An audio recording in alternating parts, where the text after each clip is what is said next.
ants. They're organised, industrious and hungry, but in the undergrowth there's no such thing as a free lunch. Empires of the Undergrowth is a fast-paced ant colony management game developed by Slug Disco Studios. Underground, you build your nest, construct tunnels and store food. On the surface, your ants claim territory, gather resources and clash with other colonies. Head to thenakedscientist.com/Empires Game for more. 1, 2, 3, 4, 1, 2, 3, 4, 1, 2, 3, 4. Do your exercises. British soldier. British soldier. Do it as fast as you can without messing it up. Go on. British soldier. British soldier. British soldier. British soldier. British soldier. British shoulder. Shoulder. Norfolk Constabulary. Don't get that one wrong.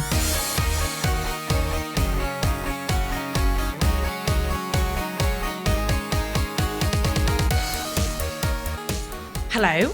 This is the Naked Gaming Podcast with me, Lee Milner, and... Chris Barrow. Hello, it's our 50th What? episode. No. Really? What do we get? We've gone gold. No? No. I don't know what that means. We don't get anything. Although it's only the first one of 2022, so what happened? What happened that it was just a little bit delayed? Christmas. Christmas. I mean, Christmas was how long ago? A long time ago. It's been just really busy. Yeah, it's been really busy. We've been gaming hard. So we got the Oculus. That's what happened. We got the Oculus.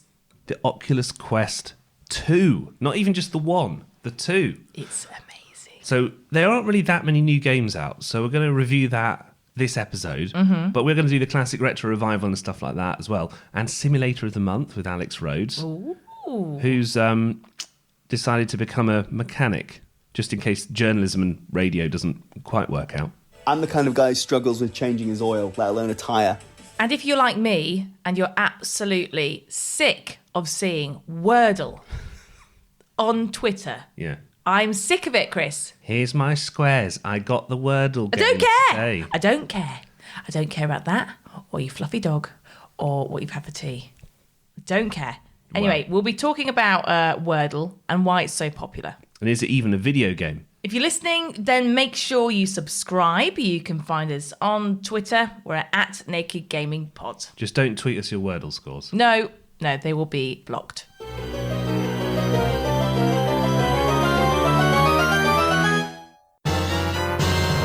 First up, it's the news with Wordle's biggest fan, Lee Milner. The biggest deal in gaming history has been announced as Microsoft take over Activision Blizzard. They make games like Call of Duty, World of Warcraft, and Candy Crush. It's worth more than £50 billion, which is a lot. Activision Blizzard has been criticised, though, for having a frat culture, and it's hoped that the takeover will be a chance to reset for the company. Meanwhile, Microsoft have announced that they plan to release the next 3 Call of Duty games on Xbox and PlayStation. It also comes a year after Microsoft bought Bethesda for more than £5 billion. The deal is expected to be finalised next year.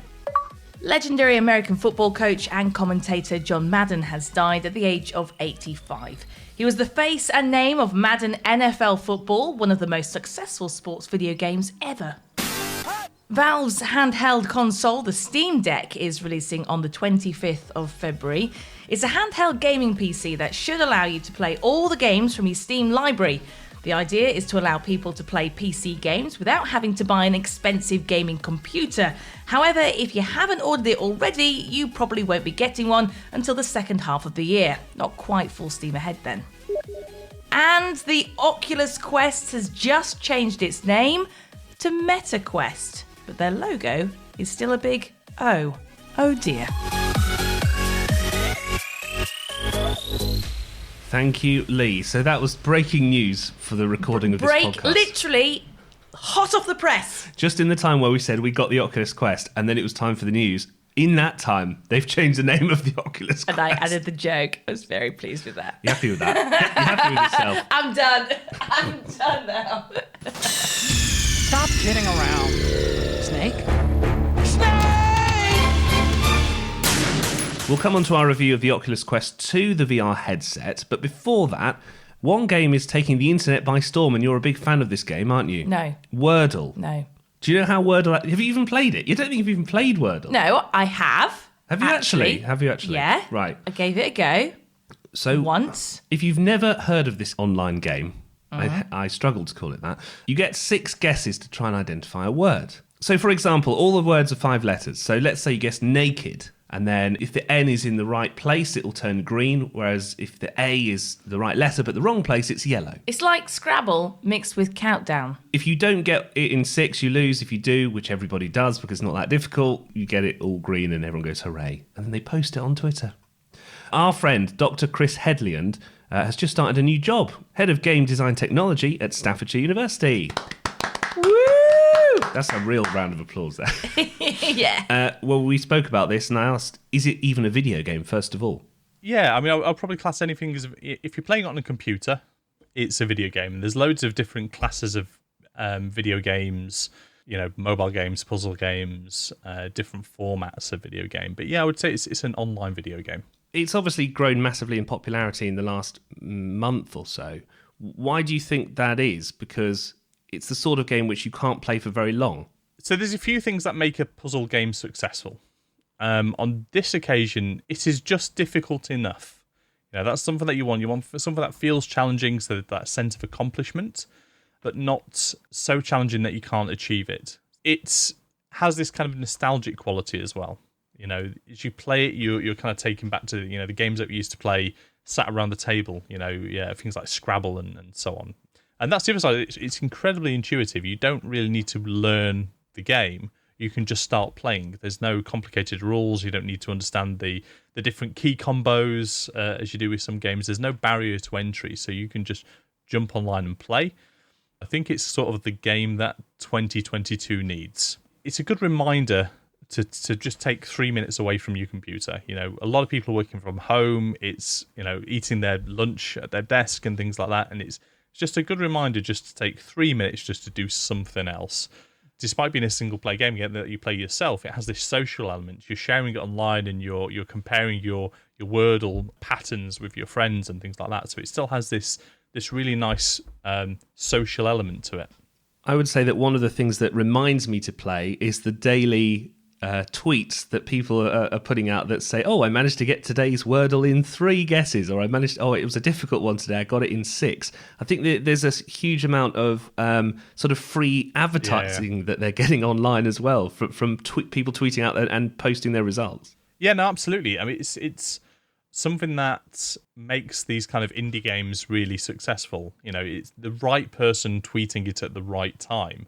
And I think the fact that you can represent Wordle as a series of emojis, that present the pattern, I think it wasn't even part of the original design. That came through it being tweeted, and that's just fantastic. It's really allowed it to take off. Because one of the most remarkable things about it is that there aren't adverts, that it isn't scraping your data, and people obviously love that. At the same time, how can the creator of the game actually make any money from it? Or do they just not care about that? Is it just simply for fun for everyone to enjoy? On this occasion, you have a creator him and his partner just like puzzle games, and they've created a nice puzzle that they can play together, and they've shared that with the world. Is it a business model? No. But there's also not a lot to games like this. A half-decent computer scientist, a game student could produce a game like Wordle relatively easily. Although he could monetize it. Monetizing it hasn't been the focus. One day, recently, the Wordle was Favor, Favor, massively controversial because that's the American spelling, and the website for it is a .co.uk. So isn't that the biggest disgrace about this game? Well, it's... teaching Americans how to spell. That's not a... that I don't want to touch that one with a 12-foot barge pole. Well, there you go. So it's a little bit like, do you remember House Party? And you used to play a game on there when you put a sticker on your head and the other person has to guess what it is with some clues. I mean, well, exactly. You can't even remember it. I mean, I can't even really remember House Party. That just proves my point. It's going to go eventually. Yeah. But it's already gone in my head. You can't block things in real life. I do, because I just block all the people that tweet about it. Oh, and by the way, congratulations to Dr. Chris Headland because he's just had a baby. What? He's smashing life. Well, I don't know how he New had time job. I was going to say new baby. Yeah. He has got a new job, a new baby. I don't know how he's had time to speak to us. But anyway, Yeah, but I was thinking, of course it's a new baby. You can't have an old baby. That'd be a bit weird. Now, as we said earlier, the reason why you haven't heard from us is because we've just been playing the Oculus. we've been playing the Oculus. You've been playing the Meta Quest. Sorry, no, yes, the Meta Quest. The Meta Quest 2 now. Doesn't quite have the same ring to it, does it? I thought the whole point was that Facebook renamed its overarching Yes, big company to Meta to separate that from things like Facebook, Instagram and Oculus. So why are they now renaming the Oculus Meta? Because that defeats the point of rebranding as Meta. So is Facebook Meta? The company that used to own them all. Yeah, but if they're changing Oculus... I know. That means they have to change Facebook. Well, I don't know why they don't. I think they are trying to do that. What? But why? Why try and fix something when it's already amazing? Talk to Meta. The Meta support. Anyway, so this is now the Meta Quest 2. That's going to confuse me. So the one we got cost 400 quid. I wouldn't know because you just buy everything. This is Does it? This is the 256 gigabyte version, which means you can get loads of games on the headset. There is a 300 quid version, which is a bit less memory. That'd probably be good enough for most people, I would say. Okay. Because there aren't actually that many games that you can get at the moment. It comes in black or white. We got the white one because it was in stock. I'm going to say you didn't ask me. I just went ahead and got it. Okay. Now, here's the questions for you, firstly. You've played PlayStation VR and Meta VR. God, stupid name. What do you think of the difference of the two? Because this one, you don't need a console to play. So this one, you can just stick the headset on and you're in. I would say that this one wins because you literally just pop the headset on and away you go. Whereas the other one is a little bit more, if you don't have, obviously, the PlayStation, you can't play it. So it's cheaper because we were talking about this with my mum and dad. They were thinking about getting one. They love it. Surprisingly, they were actually going to go buy PlayStation VR. And then you literally said, hang on a minute, you didn't realise you can just get the Oculus. Sorry, the Meta. What's it called? Meta what? Meta Quest 2. The Meta Quest 2. And you don't have to buy the PlayStation. So I think the Oculus wins in terms of value for money. And just also, if you haven't got a PlayStation, don't worry about it. You can just buy this one instead. Now, you said to me the first thing was the eyes are a bit blurry on this game. Yeah, it's a bit weird when you first try it because when you pop it on your head, it's like going for an eye exam. You can change how far apart the lenses are. Yeah. And they have three kind of options. I'm on number 2, you're on number 3. It's a little bit weird because obviously your eyes are facing the lenses and it kind of feels as if you're in this different universe, but your eyes are constantly adjusting all the time, thinking, oh, this is a bit weird.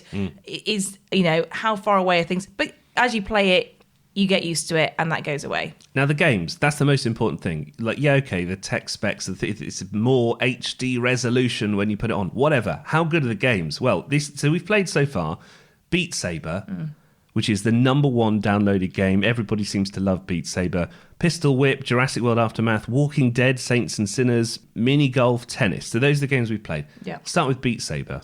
I think this is the best game. They call Hands it down. the MVP of, like the most valuable player of the VR world. Because okay. everybody loves Beat Saber. I think VR headsets, including the Oculus, were designed for this game. It's fun. You've got, music. You're trying to hit objects in time with the music. It's just a cool game to play. You love music anyway, though. This is like your genre of music, and then the gameplay is that the blocks fly at you and you have to slash them in different directions. Bit like kind of a Guitar Hero vibe, with the buttons flying at you and you have to hit them in time. And what's amazing is that you can buy extra packs where you can download different albums. So you can get Lady Gaga's album or you can get Skrillex. And it's really, really good and addictive. By the time you know it, you've kind of been playing on it for like an hour. That's the problem. It becomes your world. No, but so the only big problem that we ran into was this problem where, so I've got an account and you've got an account on the Oculus. And if I buy a game, let's say Jurassic World, you can play that. Yeah. But if I buy Beat Saber, you can play that. But if I buy the Lady Gaga tracks of Beat Saber, you then can't play them because it's linked to your account. And then to be able to play it yourself, you have to buy the Lady Gaga pack and Beat Saber again, which is like 35 quid extra to spend. Yeah. I think you won though your case there with this, didn't you? I went to it was called Oculus Support at the time, and I said, "Excuse me, but you're saying that this game, it's so shareable and it's multi-account and it's amazing that everyone can do this, but he doesn't work with Beat Saber." And they went, "There's nothing we can do." And I said, "Well, are you sure? Well, you haven't met me yet. I've won every case." That's very disappointing to hear, because you did. The reason I bought it was that the shared accessibility, and they went, "I think we can make a one-off exception in this case." They're now going to get loads of complaints from everybody who does Well, this. it should work on multiple consoles. I don't mind buying the music twice. I get that, because music is licensed differently. But you shouldn't then have to rebuy the game. Not if you have one Oculus, 2 accounts, you're both using it. Anyway, the other games we played, Pistol Whip, just give us... Oh, that's good. I would say Pistol Whip is the next level up. It's quite intense, but it's the same sort of concept, except you're shooting at things in time with the music. Now, the first time I played this, it sent me a bit dizzy. Because you're standing still in real life, but in the game you're moving forward, and it's a little bit of like, whoa. Do you remember like House of the Dead and Time Crisis and all those games you used to play in the arcades? You'd have like guns and real life plastic guns that you'd be shooting at the screen. You'd have to shoot off to reload. It felt like that, but more immersive. Yeah. Like Definitely. you're in it, and then Definitely. they fire bullets at you, and to dodge the bullets, you have to actually move your head. Well, there's a video of me that we're not going to share. Because you're wearing pyjamas. Because I'm wearing pyjamas. In fact, those pyjamas that you're wearing now. Yeah, exactly. I just never get out of them. But I'm literally dodging and diving and ducking, and like it really gets you moving. And by the end of it, it feels like a workout. You're knackered, aren't you? Yeah, definitely. And then we've got Jurassic World Aftermath. I played a lot more of this than you. I got this one for you because you're immersed in a world where you can look up and then you can see like a stegosaurus leaning over and eating some leaves and stuff. Now, I thought I'd like this, The but controls are quite fiddly, though. That's the problem with it. on some of these games, by the way, you use the controller. You've got like 2 hand controllers. Yeah. Whereas on Beat Saber and, let's say, Pistol Whip, You're slashing and shooting rather than using the joystick, basically. that's it. And I don't like using the joystick because what's the point? You might as well just play normal PlayStation or Xbox or whatever. Now, Walking Dead... Oh my God, this is the best thing in the world. I recorded you. I don't think you actually knew I was recording. I didn't at the time. No. I've certainly heard it back now. And I've never heard you make noises like this before. Or swear quite so much. Oh, oh, no! Get in. So aggressive. Get down. So Walking Dead Saints and Sinners with me being... That was really scary. And you're not... It wasn't scary though. That's the thing. It is. You're grabbing what feels like a real-life axe and slashing a zombie in the head with it. You get scared too easy. I enjoyed it. That's a good one though. That's a good one to play that. If you like the zombie games, that's really, really cool. It feels like you're in the game. Now, this is the one that your dad enjoyed the most. It's a game called 11, which is like a table tennis game. Now, this is a good one. This is surprisingly accurate. This is like the Wii times 10. Like, imagine the Wii, and imagine putting a headset on, and you are literally playing table tennis. This is my dad. Listen to this. Oh, I keep forgetting it says. Yes, come. Oh, come on. 10-8. That's it, game. Done him. I tell you what, he absolutely loved that. That was good. What's funny is he nearly fell over on the sofa though. He's Careful, Gary. He's getting a bit. Careful. He's getting a bit involved. He's leaning over, going, "Come on, come on." The serving was very difficult. But though, it just goes to show anybody can have a go. Like, there are games that are obviously a bit harder, but there are games like 11, like I would say Beat Saber, that your mum and dad can have a go, or even your nan and granddad. And also with the table tennis, if your parents get an Oculus, a Meta, we can play table tennis against them over the internet. Don't tell them that. No, I have told them that. Oh, they'll be wanting to do that every night. We're like house party all over again during lockdown. Sorry, we're offline. What's your overall verdict then? Because you've got to consider that £400 is a steep price tag, or £300. It's quite a steep price tag for someone who doesn't necessarily game that Right. much. I am the perfect person to ask because I'll be honest, I wasn't convinced.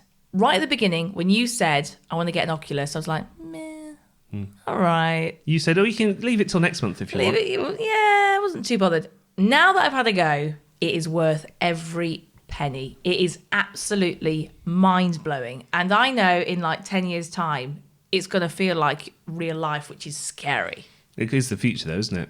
Yeah. No, it's really good. I would probably give it I'd give it a 9 out of 10, only because some games, they use the hand controllers, the joysticks a bit too much. I want to feel more, There needs to be a better way of controlling that. If you're going to be moving around, maybe you should have to step forward and you move forward or something rather than having a joystick. 'Cause it doesn't quite. The only problem with that is you'd have to have a massive living room. We need to get a bigger living room. That's the solution. I would give it a 9 out of 10. It's really good. It's surprisingly good. The games are amazing, but I just think sometimes they could maybe just make it a bit more hands-on rather than using the controllers. How about yourself? I was shocked at how good it was. I just didn't think it was good. I wanted to get one, and I thought, yeah, it'll be good. I'll play it a bit every now and then, and it's taking over from my other gaming time. I haven't really had time to play Mass Effect Legendary Edition recently. Oh no. Because this is taking over, but it's good. It's interesting. If you've got one, let us know what you think, or if you're thinking about getting one, what's stopping you from making the final jump? Because I would say from our experience, we're glad we did it. It's at Naked Gaming Pod on Twitter. Send us a message. It's retro revival time. There's only really a couple of new games this month. I played Ultimate Frisbee, as you know, at university, right? Neck. I was a Frisbee maestro. You tell everyone we meet, yeah. Do I? Yeah. And what do? They walk away saying. So I was really happy to see that the team behind Streets of Rage 4, who did that kind of extra game, have made a new version of Windjammers called Windjammers 2.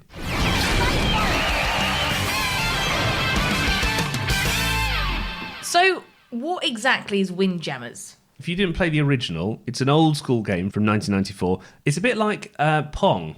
Like the ball goes backwards and forwards. Yeah. But you use a Frisbee. Okay. And it's 1 against 1. Or like volleyball, like a one-on-one volleyball kind of game. Yeah. And what you do is you catch the Frisbee and then you choose to throw it, with a bit of spin, or you throw it up, down, left, right. You can lob it. You can kind of do super powerful shots. And then your opponent has to try and run to that location without it flying past them and hitting the back. Right. Okay. And you score points every time you manage to get it. Like air hockey. You love air hockey. It's basically that in a game. To me, it sounds a little bit boring. Do you know what? It was interesting. I played it for the first time and I thought, yeah, it's fine. I played a few games. I won one, I lost one, and I thought, okay, that's enough. I put it away. And then I did a very long 14-hour shift. And on the way home, normally I'm so tired that I fall asleep. But I thought, something's making me want to play Windjammers again. So I got it out on the Switch. You can get it on anything, but I got it out on the Switch. And I played it for probably half an hour more. And then I keep finding myself going back to it. It's surprisingly complicated to get the hang of. So it's one of those games that you can just pick up at any point, have a play, and then put it back down. Which, interestingly, at my work, a lot of mums say those sort of games are the perfect games to play. They're looking for that kind of when they have children. Up. They can just pick it up. A little bit like Animal Crossing. You can just pick it up, play it for half an hour, put it back down. And there's no pressure on Animal Crossing. No. Well, this one's kind of the same. You win or you lose, and you just think you could play a game of this in 3 minutes. And actually, it looks very much like Streets of Rage as well. So it's the same team, and they did such a good job with Streets of Rage 4, and everyone's saying, with Windjammers 2, that they've done the same kind of thing. They've just updated it enough, but they've kept that classic feel to it if you play the original, which I haven't, but I'm really, really enjoying this. And it's only 18 quid. Okay. For a game that you could be playing for hours and hours. So maybe if you had a long journey or something like that, it'd be perfect. What would you give it out of 10? It's an 8 out of 10, which is surprising because when I initially played it, I just thought, and it's never going to take up my attention or time. It's a 5 out of 10, whatever kind of game, but it drew me back in. You can get it on all platforms except for the mobile, and it's really good. Now it's time for our reporter Alex Rusty Rhodes to be back with our simulator of the month, and this time he's channeling his inner mechanic. Hello, Chris and Lee, it's Alex here, back for another month.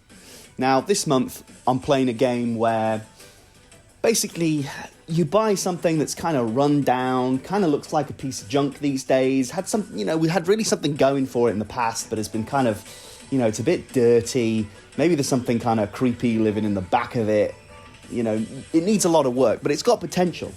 Now, I'm not talking about Microsoft buys Activision Blizzard Simulator 2022. I'm talking about Car Mechanic Simulator, available now on the PlayStation Network. Soon, no doubt, to be one of the 4 games remaining on the PlayStation Network after Microsoft buys them all. So, as you can hear, I'm in the body shop at the moment. The music is pumping. Let's see what we got. Okay, so repair bench. Look, okay, so the car I've got here, yeah, this is a good metaphor. You know, it's a nice looking sort of Cadillac, but it's all rusted. It's all crappy looking on the outside. It needs a lot of work done for it. So let's take the hood off. Okay, I'm looking at the engine. I'm not very good at car mechanic stuff anyway. I had to sell my car when I moved to London, but I'm the kind of guy who struggles with changing his oil, let alone a tyre. Car lift. Right, let's lift it up. Go up. It's not lifting up off the ground. This is a disaster already. There are no items to work with. I'm supposed to be in the tutorial here, and I don't know what the hell's going on. It's basically like I've been let loose inside a shell garage. This is like a mafia kind of chop shop where we've nicked this car and now we have to cut it down and before we ship it over to China. Now, in theory, what you can do is once you've sort of got it ready to go, you can take it out on the test track, but I'm worried I might die at the moment if I do that. Oh, I can sell bits and pieces, so let's sell this. A Bolt Cape right side mirror. You probably don't need that, do you? $15 in the bank. Sell the door. Okay, the left door's gone. I've now got $4,000 because I had some money before. I'm going to tell you now, you know, a basic knowledge of cars is probably needed. You know how in GTA they have all like the knockoff licenses because none of the real car manufacturers want their, you know, no one wants their Ford Capri to actually plough down a load of pedestrians in a computer game. Can't start the engine because I took the engine out. So all I've done really is ruin these cars and made them functionless. This is way more in depth than I thought it was would be. I'm used to playing the simulators on the iOS store, which are basically junk and are so basic that anyone can do them. This is slightly more complicated, and thus I can't do them. This is actually making me anxious because it makes me feel like, you know, my car in real life has broken down. Back in the day when, you know, something would happen and it just wouldn't work, and then I'd have to shamefacedly call my dad. I'm gonna have to give up. This has been a complete washout. So, you know, if your car ever breaks down at the side of the road, Chris and Lee, don't call me. All I'll do is accidentally take the engine block out. I won't be able to find the gear pump or whatever it's called. And I'll sell the doors off to some Russian, you know, chop shop. All while this kind of... What is this? Divorced dad techno, I'd describe it as. Blasts in the background. But if you're into your cars... This looks good. This is clearly very in-depth. You get to drive the cars at the end. If you want to do this without having to spend a load of money on bits and pieces that might not work, then I recommend it. We get him to do all sorts, don't we? I love it. There weren't really any new games. No. Sorry, Alex. He was playing all the blockbusters, like Far Cry 6, Living the dream. Battlefield 2042. Now it's like back on the crappy It's a long simulators. fall from the top, Alex. It's a long way down. Video games get a bad rap sometimes, especially when it comes to like age appropriateness of games. Remember the whole like GTA thing? The young kids were playing 18 plus games, and you know, we need to do more to stop kids playing. Well, there's some new research which is from the Naked Scientist team. Actually, they've been investigating this from the University of Geneva that says that there are some benefits to playing video games that people didn't realise before. Okay. This is Tricia Smith who's been investigating. I like to play video games to decompress after a long, exhausting, a wonderful and fulfilling day at the office. But did you know that playing video games could be good for children's literacy? I'm not talking about educational games either. It's action games. Call of Duty, Halo, Overwatch, even Fortnite, where you have to focus on lots of things happening at once and make decisions quickly that could make a difference. Sounds too good to be true, right? But Angela Pascalotto explained. We know that reading is, at its core, a linguistic skill, yet it relies not only on oral language abilities, but also on several executive functions like working memory, cognitive flexibility, and inhibitory control. In particular, reading calls for an efficient extraction of the visual information from the page. It puts special demands on eye movements and the attentional system. That's why attentional control is involved and is crucial in reading. And when you were testing the effect of action video games compared with a non-action video game, what were the main findings of that study? Training all these attentional control and executive process promoted not only attentional control per se, but also reading skills in Italian-speaking children that were between 9 to 12 years old.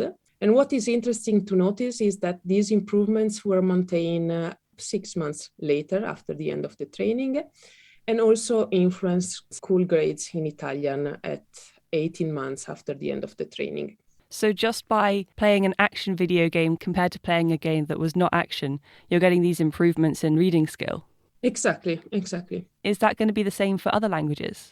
This is actually part of what we are doing right now. So the game will be adapted into German, French, and English and deployed in these 4 languages.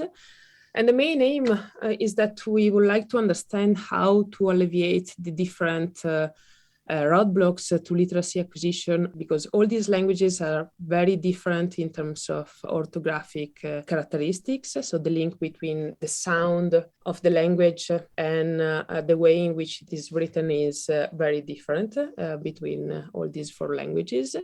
And we expect our game to be beneficial. However, the extent of whether these different in terms of transparency or in the writing systems is still an open question. These benefits that you get in improving your executive functions by playing these action video games, is that a benefit that I, at the age of 28, will be seeing? Or is that something that you think happens just during the initial learning process? Luckily for us, it is something that we can expect. It happens throughout our entire life. It is due to our incredible ability of the brain to modify and reshape due to intensive training. We could expect that children who have higher brain plasticity can benefit more from this kind of training, but this doesn't mean that it doesn't make sense, even as adults, to train our brain functions. What do you think about the negative stigma that's associated with kids playing video games all the time? Yeah, I'm a completely non-gamer, despite the fact that I'm developing video games. And so I completely get that there is a stigma surrounding this topic. And as always, there is no clear specific answer that we can give. But what we can say is that the right amount of this kind of action video games is certainly producing a positive effect on cognition. And so it is worth to consider that there are positive impact in playing video games. Tricia Smith there with Angela Pasqualotto, and you'll find the paper in Nature Human Behaviour. And just finally, a few games to look out for this year. In the first quarter, let's say, most of them are releasing in late January, early February. So there's Uncharted Legacy of Thieves Collection, which is like a remastering of the Uncharted games. Yeah. Just come out, just got it today. Pokemon Arceus, which has also just come out. Dying Light 2, which is like zombies. It's a bit like The Walking Dead Saints and Sinners, but not in VR. But it's huge You'll budget. like this, then. I can't wait for this, to be honest. That's coming out on the 4th of Feb. Horizon Forbidden West on the 18th of Feb, which is that kind of, you're playing an awesome female archer and then you're attacking all these robots. Yeah. That looks quite good. And Elden Ring, which is very much not your kind of game. So finally, some games. Tell you what, I hope you save some Christmas money.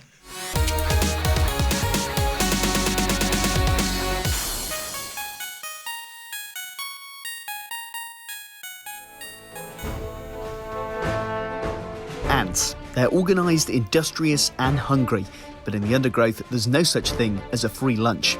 Empires of the Undergrowth is a fast-paced ant colony management game developed by Slug Disco Studios. Underground, you build your nest, construct tunnels and store food. On the surface, your ants claim territory, gather resources and clash with other colonies. Head to thenakedscientist.com/empiresgame for more.